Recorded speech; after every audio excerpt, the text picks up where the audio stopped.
بسم اللہ الرحمن الرحیم اشہد ان لا الہ الا اللہ وحدہ لا شریک لہ واشہد ان محمدا عبدہ ورسولہ اما بعد فاعوذ باللہ من الشیطان الرجیم بسم اللہ الرحمن الرحیم قل هل يستوی الذین يعلمون والذین لا يعلمون انما يتذکر اولو الالباب وقال جبرائیل لمحمد صلی اللہ علیہ وسلم اصبت الفطرہ۔ حضور اکرم صلی اللہ علیہ وآلہ وسلم ڈائریکٹ اللہ تعالیٰ سے علم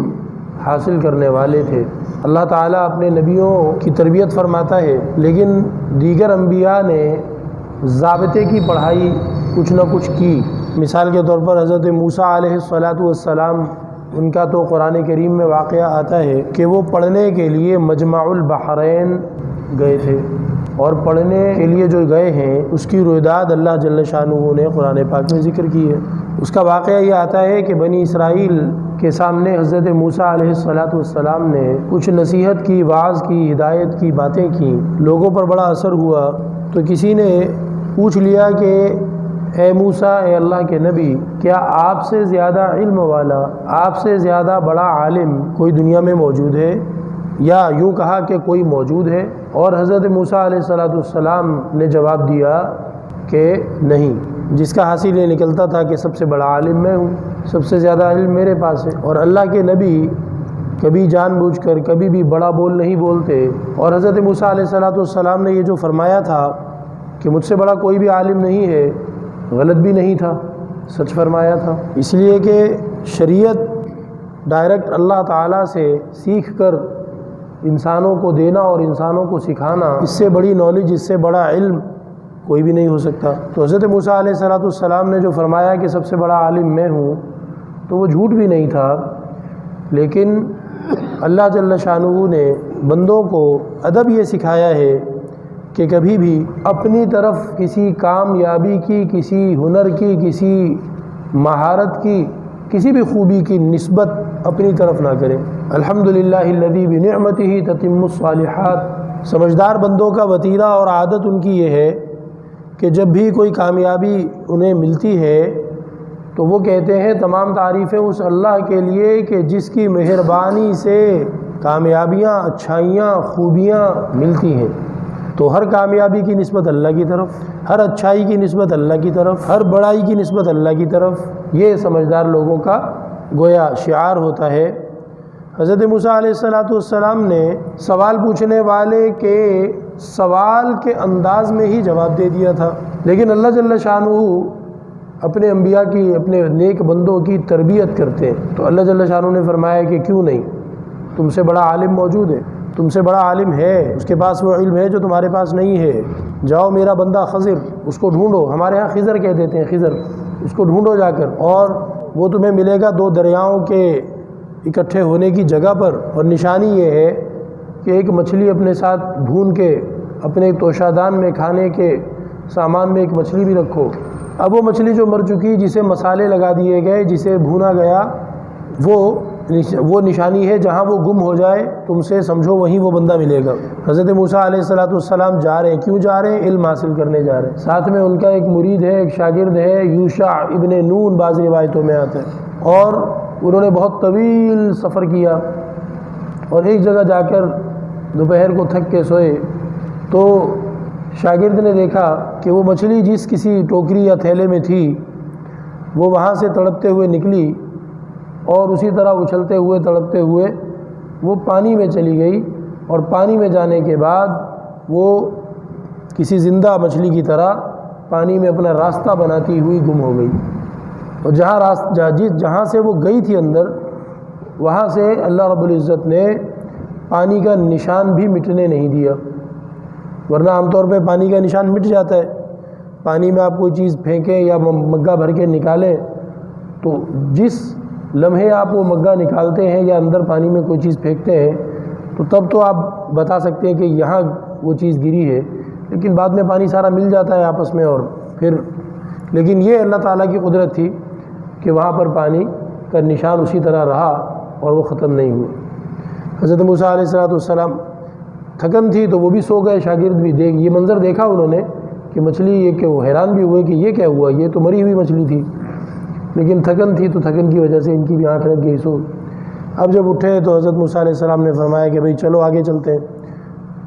آگے چل گئے، جتنا بھی چلنا تھا چلے، اور چلتے چلتے حضرت موسیٰ علیہ السلام نے فرمایا کہ یار ادھر رکو،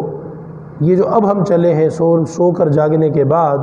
اس میں تو تھکن کچھ زیادہ ہی ہو گئی ہے، اس میں تو تھکن کچھ زیادہ ہی ہو گئی ہے، تو یہاں رکتے ہیں، کھانا وانا کھلاؤ۔ تو تب اس نے کہا شاگرد نے کہ حضرت میں بھول گیا تھا، شیطان نے مجھے بھلا دیا تھا، وہ تو مچھلی کا تو یہ معاملہ ہوا اور وہ تو پانی میں چلی گئی۔ تو حضرت موسیٰ علیہ السلام نے فرمایا کہ ارے وہی جگہ تو ہم ڈھونڈ رہے تھے جہاں مچھلی گم ہوگی، واپس چلو پیچھے۔ واپس پیچھے گئے اور آگے پھر حضرت خضر علیہ السلام سے ملاقات ہوئی، اور حضرت موسیٰ علیہ السلام نے ان کی شاگردی میں کچھ عرصہ گزارا، کچھ وقت گزارا۔ تو اللہ رب العزت نے انبیاء علیہ السلام کو یہاں تک کہ نبی بننے کے بعد بھی ضابطے کی ترتیبوں میں پڑھوایا یا پڑھنے دیا، لیکن حضرت محمد مصطفیٰ صلی اللہ علیہ وآلہ وسلم کی ایک شان، ایک معجزہ آپ کا، ایک اعزاز، امتیاز حضور پاک علیہ السلام کا، وہ ہے امی ہونا، کہ نبی پاک علیہ السلام کسی ضابطے کے اسکول میں، مدرسے میں، مکتب میں، کالج میں کہیں بھی کبھی پڑھنے نہیں گئے، اور اس کے باوجود نبی پاک علیہ السلام کی تعلیمات، آپ کا ایک ایک کلمہ وہ ایسا ہے کہ اس پر مقالے لکھے جاتے ہیں، اس پہ تھیسز لکھی جاتی ہیں، اور بڑے بڑے علمی مذاکرے اس پہ منعقد کیے جاتے ہیں۔ یہ نبی کریم صلی اللہ علیہ وسلم کی شان امیت ہے، آپ کا امی ہونا، کہ آپ علیہ السلام ضابطے کی کسی پڑھائی میں کبھی بیٹھے نہیں، کبھی کسی استاذ کے شاگرد نہیں بنے، اور تمام عالم کے معلم بن گئے۔ اللہ رب العزت نے نبی پاک علیہ السلام کو تعلیم اور علم، سراپا علم بنا دیا تھا۔ نبی پاک صلی اللہ علیہ وآلہ وسلم اللہ جل شانہ کے بعد دنیا میں سب سے زیادہ علم رکھنے والے ہیں۔ نبی کریم صلی اللہ علیہ وآلہ وسلم عالم الناس، احلم الناس، اکرم الناس، اشجع الناس، کریح المرسلہ، اجود الناس۔ نبی پاک علیہ السلام سب سے زیادہ باعزت، سب سے زیادہ باکرامت، سب سے زیادہ باشرافت، سب سے زیادہ بہادر، سب سے زیادہ سخی، ایسے سخی کہ جیسے تیز آندھی چلے تو وہ کسی سے کنجوسی نہیں کرتی کہ میں اس چیز پر نہ چلوں اور باقی چیزوں پہ چل لوں، بلکہ وہ آندھی پھر ہر چیز پہ چلتی ہے۔ تو نبی پاک علیہ السلام کی سخاوت ایسی تھی۔ آپ کا امی ہونا آپ کے لیے اعزاز اور کرامت کی چیز ہے، لیکن مجھ پر آپ پر فرض کیا گیا کہ ہم ضابطے کا علم اور پڑھائی اس کو ضرور ہم اختیار کریں۔ نبی پاک علیہ السلام صحابہ کی حوصلہ افزائی کرتے تھے، ڈیوٹی لگاتے تھے کہ بھائی فلاں صحابی کو جا کر ان سے کہو کہ وہ تمہیں قرآن سکھائیں۔ اور یہ جو صفہ، ابھی بھی وہاں مسجد نبوی میں جائیں، اللہ مجھے آپ کو بار بار توفیق دے مقبول زیارتوں کی، تو مسجد نبوی سے چند قدم وہ روضہ مقدسہ سے اندر جو روضہ مقدسہ ہے ریاض الجنہ، اس سے چند قدم پیچھے اگر آپ قبلے کی طرف منہ کر کے کھڑے ہو جائیں تو پھر پیچھے کی طرف آپ کو جانا ہوگا، واپس مڑ کے پیچھے کو جائیں تو وہاں پر وہ صفہ جہاں مدرسہ تھا نبی پاک علیہ السلام کا، اس کی وہاں نشانی موجود ہے۔ تو اس مدرسے پر ہر وقت دین کے پڑھنے والے، پڑھانے والے موجود رہتے تھے، اور صحابہ کرام اپنے حیثیت اور ہمت اور مالداری کے حساب سے ان اصحاب صفہ کی، مدرسے والوں کی خدمت کیا کرتے تھے۔ کوئی صحابی کھجوروں کا گچھا لا کر وہاں رسی سے لٹکا دیتا باندھ کر، تاکہ وہ مدرسے کے طالب علم ان کھجوروں کو کھا کر گزارا کریں، اور کبھی کوئی کچھ لاتا، کبھی کوئی کچھ لاتا، تو وہ مدرسے کا باقاعدہ نظام نبی پاک علیہ السلام نے وہاں قائم فرمایا۔ اور حدیث میں آتا ہے کہ نبی پاک صلی اللہ علیہ وآلہ وسلم گزر رہے ہیں اور دیکھا کہ محلے کے کچھ لوگ وہ کھڑے ہو کر باتیں کر رہے ہیں۔ حضرت نے فرمایا کہ تم میں سے کون چاہتا ہے کہ بطحان یا عقیق کے بازار میں چلا جائے، عکاظ یا عقیق کے بازار میں چلا جائے اور وہاں جا کر 2 اونٹنیاں جوان،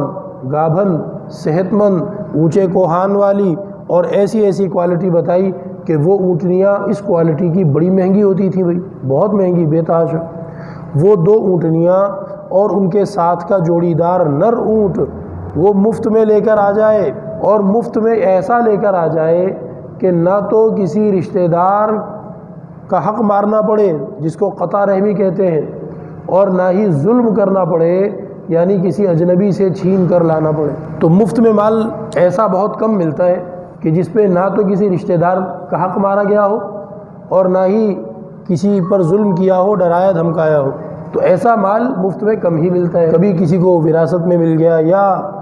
کسی بہت ہی بڑے سخی کے ساتھ اس کی دوستی ہے، تحفے میں مل گیا،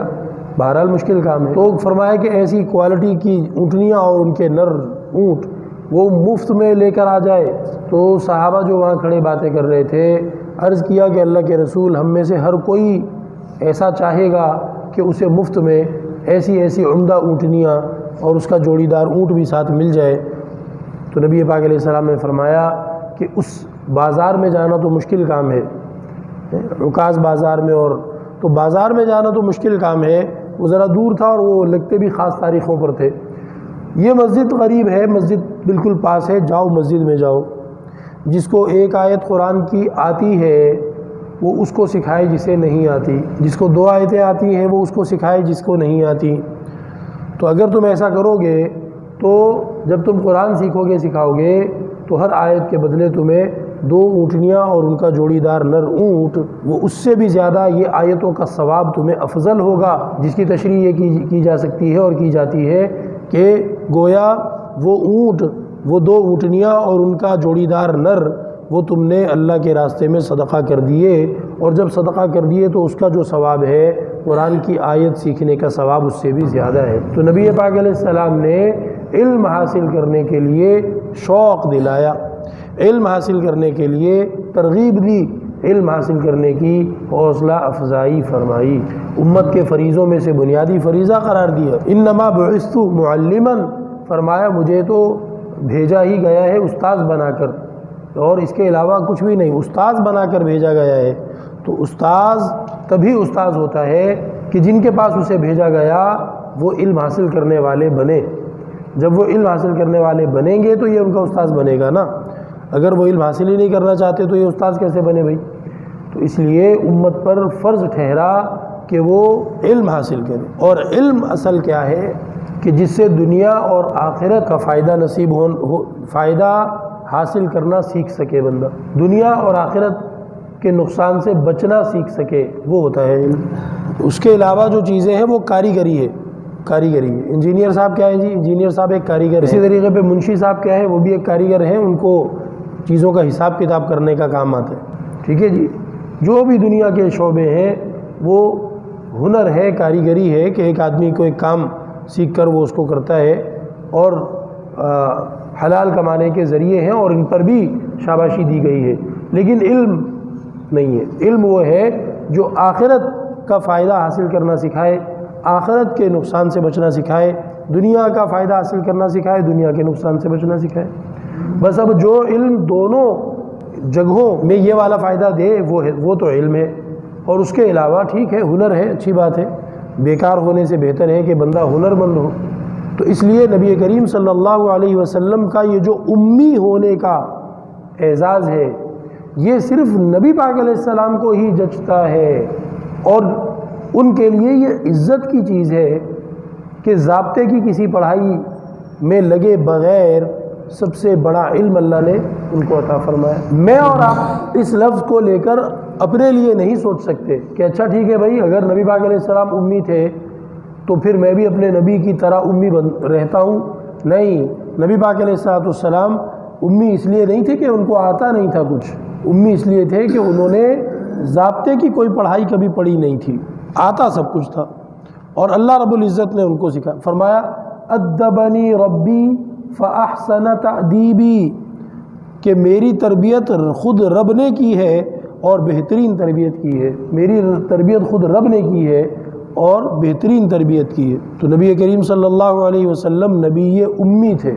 لیکن امت کے لیے کیا فرض قرار دیا کہ ہر مرد اور عورت پر علم کا حاصل کرنا فریضۃ، یہ لازمی اور فرض قرار دیا نبی پاک علیہ السلام نے۔ نبی پاک صلی اللہ علیہ وآلہ وسلم نے، خواتین نے ایک مرتبہ عرض کیا کہ اللہ کے رسول، مرد حضرات ساری خیر برکت آپ کی لے گئے اور ہم محروم ہو گئیں۔ حضرت نے فرمایا کیا مطلب؟ فرمایا کہ ہم تو گھروں میں ہوتی ہیں اور مرد آپ کے پاس رہتے ہیں اور آپ سے باتیں سیکھتے ہیں، علم حاصل کرتے ہیں، فائدہ اٹھاتے ہیں۔ تو نبی پاک علیہ السلام نے فرمایا کہ وہ فلاں انصاری خاتون جو تھیں ان کے گھر میں گنجائش تھی، جگہ بڑی تھی، فرمایا کہ بھئی ان کے گھر ایک دن مقرر کر لو، اس دن میں آؤں گا اور میں آ کر صرف تمہیں علم کی باتیں بتاؤں گا۔ اور نبی پاک علیہ السلام نے خواتین کو الگ سے جو علمی مجلسیں ہیں گویا کہ اس کے قائم کرنے کی بنیاد ڈالی۔ اور نبی پاک علیہ السلام عالم الناس ہونے کے باوجود نبی پاک صلی اللہ علیہ وسلم کے جو اخلاق کریمانہ ہیں ان کی پوری نقل اتارنا تو بندوں کے بس میں ہے نہیں، لیکن ان کے لیے کوشش کرنا ہمارے لیے بہت بڑی سعادت کی چیز۔ اب نبی پاک صلی اللہ علیہ وسلم کا علم کے بارے میں ایک واقعہ اور ملاحظہ کیجئے کہ جب معراج پر تشریف لے گئے، حضرت جبریل علیہ السلام نے معراج کے سفر کے دوران ایک موقع پر مشروب پیش کیا اور دو برتن تھے، ایک برتن تھا اس میں پینے کی کوئی چیز تھی اور ایک برتن تھا اس میں دودھ تھا۔ تو حضرت جبرائیل علیہ السلام نے عرض کیا کہ آپ اس میں سے جو چاہیں وہ آپ اٹھا کے پی لیں۔ تو نبی پاک صلی اللہ علیہ وآلہ وسلم نے دودھ کا جو برتن تھا وہ اٹھایا اور آپ نے دودھ پی لیا۔ تو حضرت جبرائیل علیہ السلام نے فرمایا اصبت الفطرہ، کہ آپ نے جو دودھ کے پینے کو اختیار کیا یہ فطری، یہ فطرت ہے، یہ اچھا کیا آپ نے بالکل فطرت اور نیچر کے مطابق یہ فیصلہ کیا۔ اور فرمایا کہ اگر آپ چناؤ کرنے میں غلطی کر لیتے تو وہ جو دوسرا مشروب تھا وہ شراب تھی تو آپ کی امت گمراہ ہو جاتی، آپ کی امت گمراہ ہو جاتی۔ اللہ رب العزت ہمیں علم دوست بنائے، علم حاصل کرنے کا شوق جذبہ نصیب فرمائے۔ اللہ تعالی ہمیں علم حاصل کرنے والوں میں شامل فرمائے، اور علم حاصل کرتے کرتے اللہ تعالی ساری زندگی گزارنے کی توفیق دے۔ اور علم نفع مند وہی ہے جس پہ بندہ عمل کا جذبہ رکھے، عمل کرتا ہو، عمل کی کوشش کرتا ہو۔ اللہ تعالی مجھے آپ کو علم نافع عطا فرمائے۔ وآخر دعوانا الحمدللہ رب العالمین۔